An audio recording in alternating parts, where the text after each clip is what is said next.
everybody. Welcome back to another episode of Sea Stories of Disgruntlement. And this is Red Friday edition. As you can see, I'm wearing my red t shirt, courtesy of Nine Line Apparel. Check them out, buy their stuff. They're not a paid or paying customer or sponsor, but I like their gear. They do a lot of stuff for veterans, so I'm always going to support them. Uh, with that said, since it is Friday, um, paying tribute to veterans, active duty, and all that stuff. So couldn't think of anything to talk about for today uh, pertaining to that. But August 20th is an important date in my life, and for a couple of the people as well who were involved in the situation I'm about to talk about. Um, it was a hard time in my life, and it affected a bunch of other people around me. We'll get into that as we go on. So, um, if you're expecting something, whatever, this is just me breaking it down for you. Things that I went through because of this event, and one of the reasons I wanted to talk about it today, just because it's Friday and just so happened to be the anniversary past of the incident we're going to talk about. So, August 20th. Why is that such an important date, you ask? Well, let me take you back to 2013 uh, at Naval Weapons Station Earl. Uh, it's a Thursday, and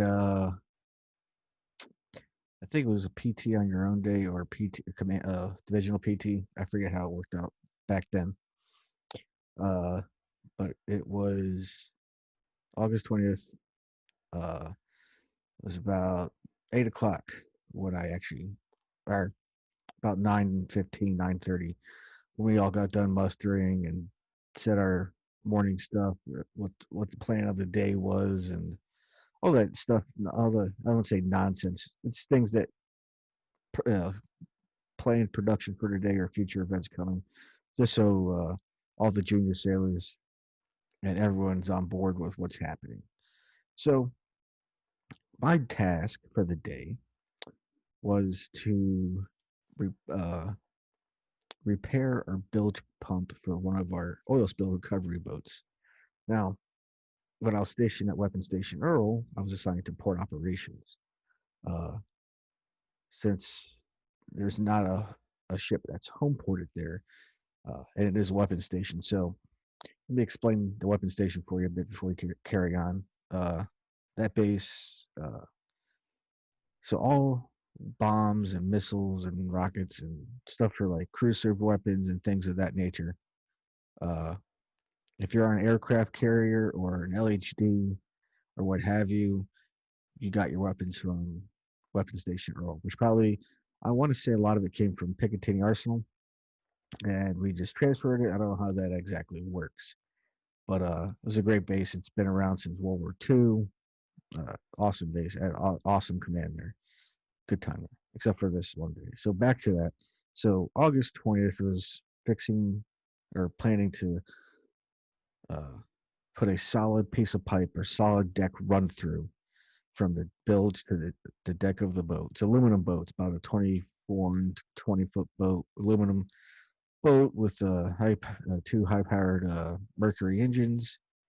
You can pull oil boom and recover oil if there was a spill from one of the ships that are import our peers up arming or downloading ammunition. There's no ships in port. I don't believe there might have been one, but it was a USNS ship. It wasn't a U.S. Navy ship, I believe. Not too sure, but so the plan was I had originally welded a piece of aluminum stock that I drilled a hole through, and we just connected hoses to it, and we were fine with that. It worked. Everything was cool. Um, but our port engineer, who was in charge of all of our equipment, was in Connecticut. which handled all of our equipment, all our boats, all our oil recovery stuff, everything that we had in our fleet, be it boats, oil boom, deploying racks, um, the trucks, everything that we had to utilize oil spill recovery, they were in charge of. So we had to do what they told us to do. They didn't like the thing I mocked up and welded into the boat wasn't approved. I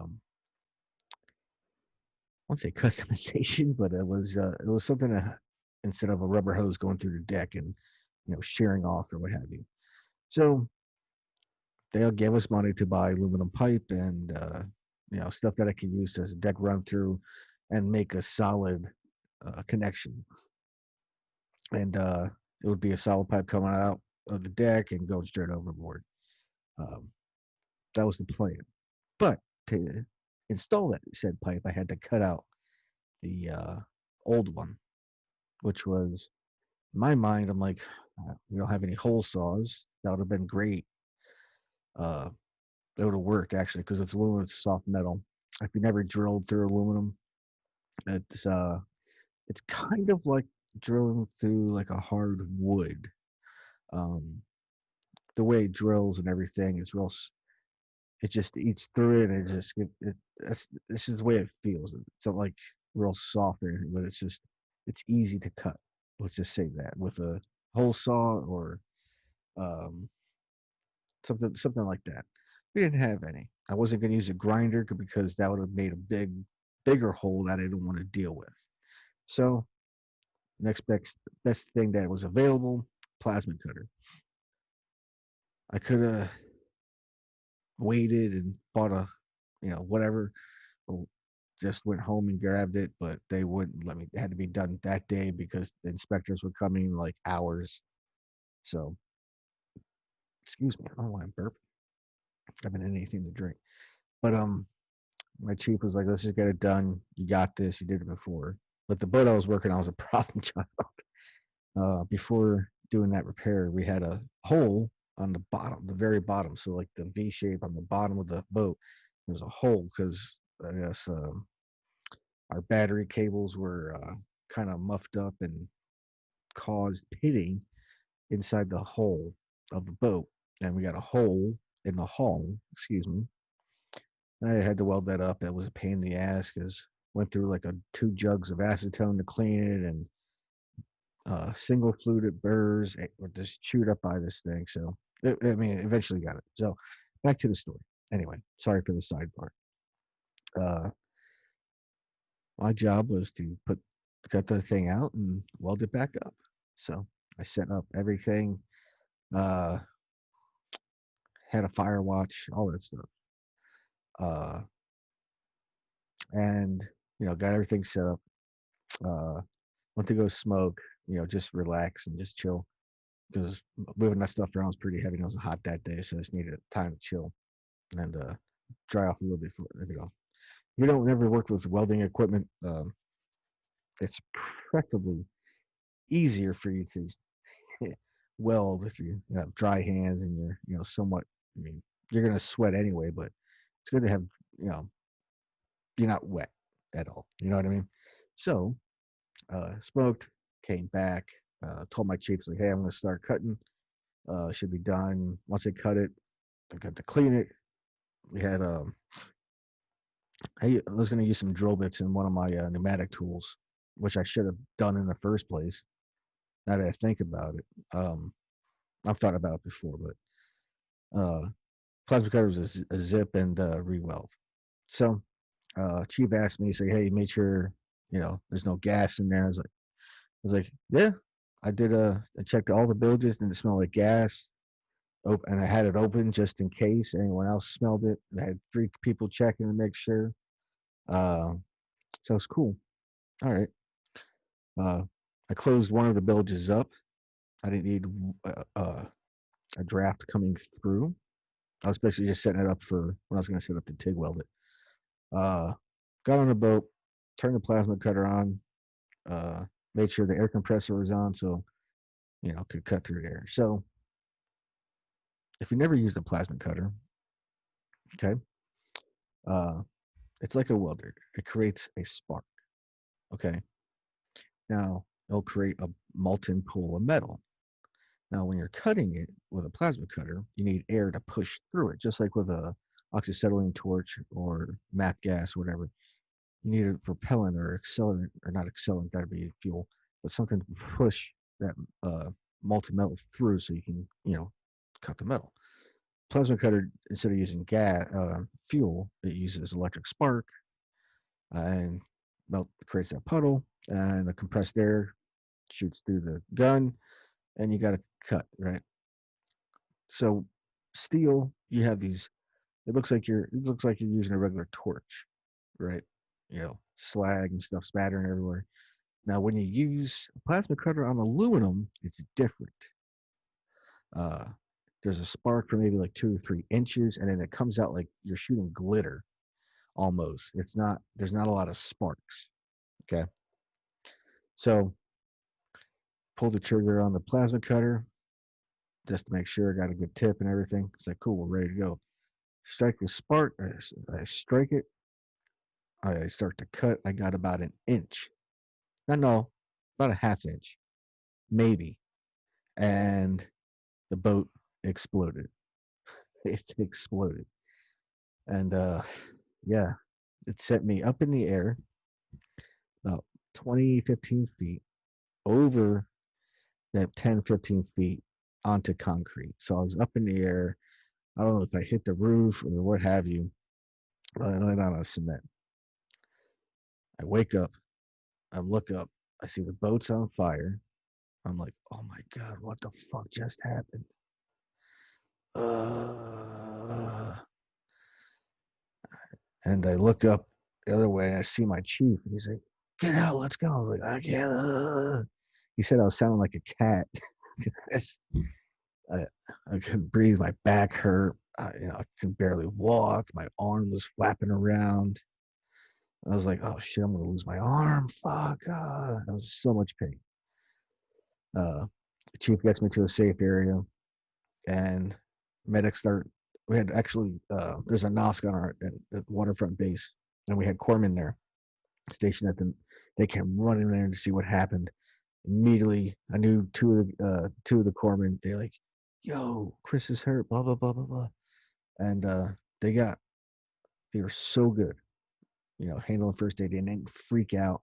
My chief didn't freak out. Uh, Trying to calm me down. He's like, "Hey, you got to do this. You're gonna make it. You're gonna make it. It's okay. Relax." And I could tell he was starting to lose it a little bit, and it's like, "Chief, don't let him cut my underwear off." Because when the person's laying down, they can't really move. You're immobilized. They have to cut your clothes off to see if there's anything that's affected, like any injuries that, like your side, your legs, or whatever, your arms, and they cut that off. Well, the fire station across the street, we had a fire station right across the street. They came running, and they just took control of the scene. And if I sound a little upset and choked up, this is a rough one for me. Okay, just give me a minute. And so the fire department comes over, and they get me set up for the paramedics. Uh, well, they were the paramedics. They were just waiting. They were called in a medevac, so they had to stabilize me and all this other stuff. Make sure I was, able to be transported. And I was like, I can't breathe. It's hard to breathe. My back hurts. I can't walk. He's like, don't worry. We're going to get you an ambulance. We're going to get you to the hospital. I was like, cool, man. My back hurts so bad. He's like, I'll get you something.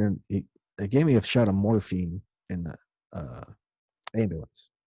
So we drive from the boathouse up to our softball field. Or I think it was 2 softball fields, but it was a spot for where the medevac could land. And sure enough, got me in a medevac, and uh, so I was in Leonardo, and they flew me to Neptune. I don't know the hospital name there. Some of you might know. I don't remember it so well. And on the way there, I was still in a lot of pain. They gave me 2 more shots or another shot of morphine, and I was like, "Yeah, this is great." Yeah, it was. I didn't feel any pain after that. I was like, I was in and out. I remember landing at the hospital, and uh, that's where I don't. I just remember landing in the hospital and seeing people rush me inside. That was it. And I woke up, and I was in a hospital room, and like people around me, and you know, I was out of surgery and pretty laid up. So as I look around, see, I don't think my mom was there yet. Maybe she was. I don't remember too well because I was pretty drugged up. I saw my upper chain of command, my CO, my XO, my CMC, pretty much my whole command there. The whole boathouse was there apparently. Uh, yeah. But I woke up and I, this nurse, never forget her face. I forget her name, but I'll never forget her face just for the things she did for me because I was a little bitch. And she was there. I was looking around and I was going through some shit with my wife, you know, and I was like, the wife who I was trying to divorce and all that shit. And I was like, hey, did you know I flew in that helicopter? I said that to the nurse. And the nurse looked at me. She's like, yes, you did, sweetie. Yes, you did. And she just did something with Dilaudid, I think it was called. It's a it's a pain. It does the same thing as morphine. It just kills the pain. She gave me an injection of morphine, and I was out. I think I was in and out like that for like 2 or 3 days. And the only thing that pissed me off when I was in the hospital in the trauma wing was let's see here. This light's really whiting me out, isn't it? The only thing that really pissed me off is they tried to call my wife. And I was trying to explain to them. I was like, I don't want my wife here. You don't understand. We're going. My chief was trying to tell him like, don't get this wife involved. He doesn't need that shit up here. But for some reason she came up and just fucking made shit worse. Seeing a girl at this time, my stupid ass was hitting on a nurse. I was seeing this girl at the time. She came to the hospital. Everyone knew who she was. So there was no weirdness. They knew I was dating her and, we had a good thing going. And my stupid ass wife came and ruined everything. Way to fucking go, right? But yeah, what happened was I broke my right arm. I fractured the humerus. I don't know if you can see the scar. There's a scar here. So you see that? That's where my bone popped out. Yeah, completely right out, right? And I had this line from the top of my bottom of my shoulder here. It goes down to about here, and that was they had the surgery. They had 3 plates, screws, pins, my right arm. Uh, the doc came in and said, "Hey, move your fingers." I could move my fingers, which was such a relief. But they had my arm, cocked at like 90 degrees. I couldn't move it that much. Oh, let's see this. That's gonna make it worse. God, I'm whited out like a motherfucker. Sorry about the lighting and everything, folks.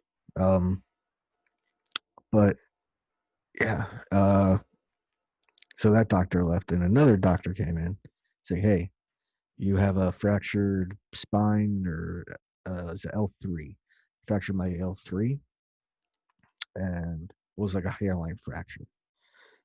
That's why I was in so much pain." As soon as he said that, I started saying, "Doc, I'm having a hard time breathing." He's like, "Are you sure?" I was like, "Yeah, it feels like someone's sitting on my chest." And immediately I went code blue. I mean, I was still aware of everything. They're like, "You can't breathe, blah, blah, blah." And I saw people coming with a tray and all this other shit. And they're like, "You need a chest tube." I was like, fuck. Put a chest tube in my right side. And apparently I had to collapse the right lung. So that's why I was having a hard time breathing. So that makes sense, right? Uh, so I had the chest tube, fractured L3. And then another doc came in and said, "Hey, you have a torn PCL and meniscus. And I was like, oh, I had leg surgery too. He's like, no. So they put on I had my leg in an immobilizer, so I thought I had surgery. He's like, no, you just can't move your leg. It's like, great, thanks, dude. I didn't have surgery on that until October 31st. I had surgery on my leg on October 31st on Halloween. I had a cadaver ligament put in my leg on Halloween. How fucking dope is that, right? Uh, yeah, that's that sucked though. But I spent close to a month. I spent 8, 9 days in the trauma wing, and as I was leaving, the nurse gave me her number. I never called her. I should have, but I'm happy now with my wife. Great things happen for a reason. Um, so I went to the trauma wing to Red Bank, New Jersey, to their general hospital, and I did inpatient therapy there.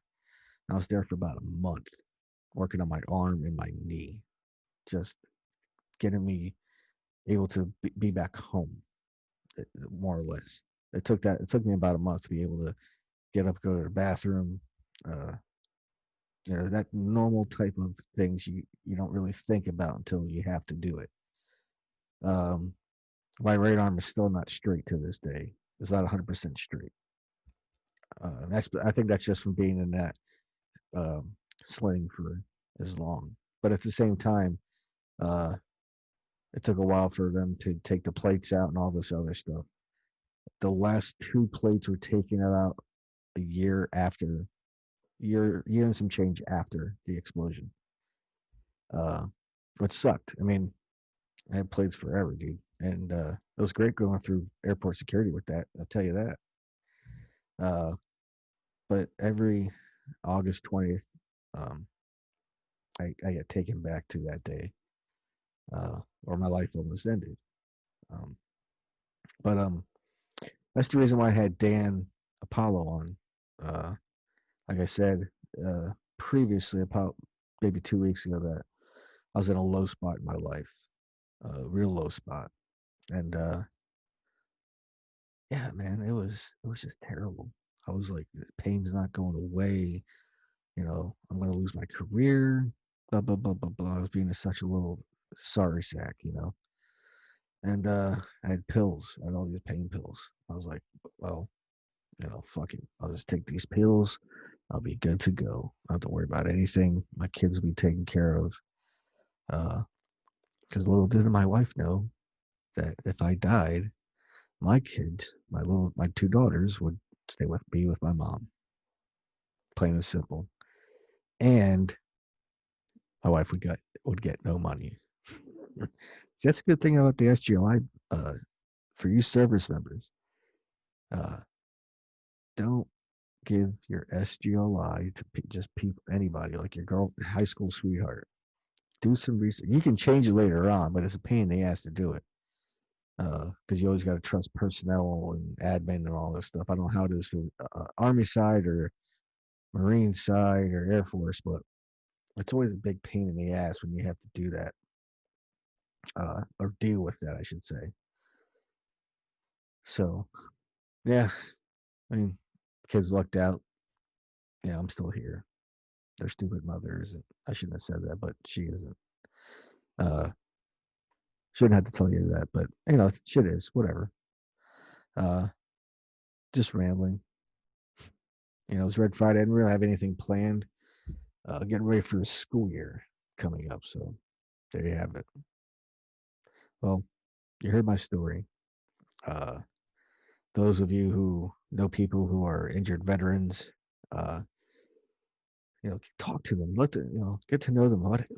Talk. Ask them what happened to them. Not like, hey, what happened to you, bro? Just say, hey, man, you never talked about what happened to your leg or your hand or whatever. Talk to some motherfuckers. Like I always say, buddy check all the time. All right. So with that being said, thank you for listening to me. Thank you for listening to me ramble and spit nonsense. But as I'm told through my psychiatrist and my VA people are like, hey, talk if you have a problem, and you're dealing, don't have someone to talk to, just talk about it, just get it out in the open. So I have this forum, and you guys can listen to me. It's good therapy for me. So I appreciate you guys for tuning in, and be on the lookout for the next videos. I'm looking for another guest, and hopefully it'll be non-Navy related. So hopefully I get someone to sign up. So that being said, subscribe.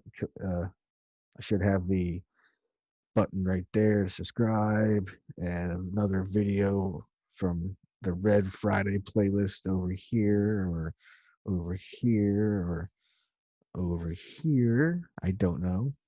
Sometimes they don't give you much of a selection, probably cuts off half the screen. Anyway, so there you go. That's me in a nutshell from August 20th. And thank you for watching. I'll see you around. Take it easy.